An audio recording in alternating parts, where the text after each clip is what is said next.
The impacts of climate change pile up in the extremes. Extreme high temperatures, extreme droughts, extremes of intense precipitation, and extremes associated with high sea levels. This special report brings together experts in 3 very different areas. One area is experts in the physical climate system. The second is experts in impacts of climate change. And the third is specialists in managing disasters and reducing the risk of disasters.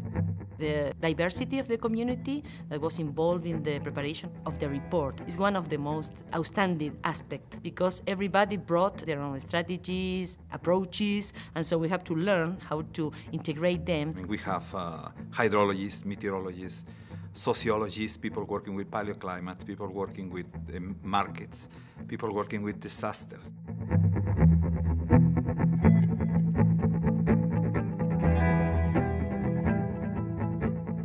It shifts the focus toward a more integrated picture of looking at climate and society. Only together you understand how some events become disasters and others don't. You don't need a hugely extreme event. You can have a series of smaller events, but it comes in the context of great societal vulnerability. And people are unprepared. People cannot deal with the additional stressor that comes from climate. When you actually look at how well are we prepared for the disasters we're already experiencing, we're behind the 8 ball now. And that adds a lot of urgency.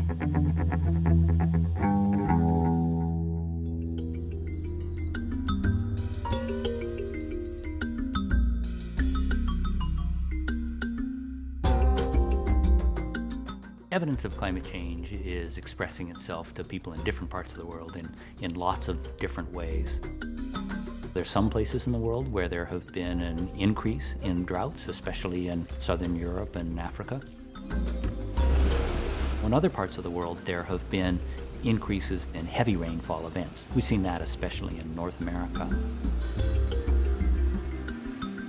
Climate change is happening. So it is a new dimension that we need to take into account when we are looking at the future development of society, of infrastructure and so on. It's beginning to dawn on people that something is going on, something bigger is afoot. The front line of climate change is right in the backyard. It's also that it happens, in 10 other places at the same time.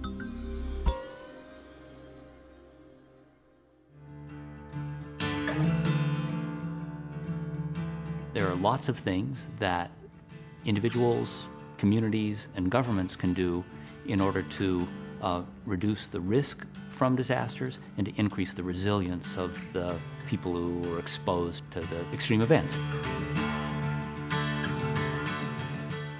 Dealing with extreme events and disasters is really a problem in risk management. It is highly relevant to have alert systems that can help to manage and reduce the risk of disasters. If we talk about reducing our exposure, it means getting people out of harm's way before. A deeper intervention would be if you don't allow people to actually build in floodplains, right on the coastal edge. Incorporation of knowledge about the current state of the climate and about projected climate changes can really help countries make better decisions.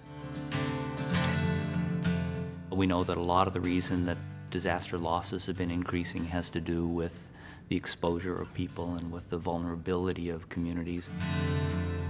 You need to take into account the physical aspect, but also the aspects related to vulnerability and exposure. For progress moving forward, there are real opportunities in effectively integrating what's known about vulnerabilities, what's known about exposure, and what's known about the changing climate. More information can lead to better decisions.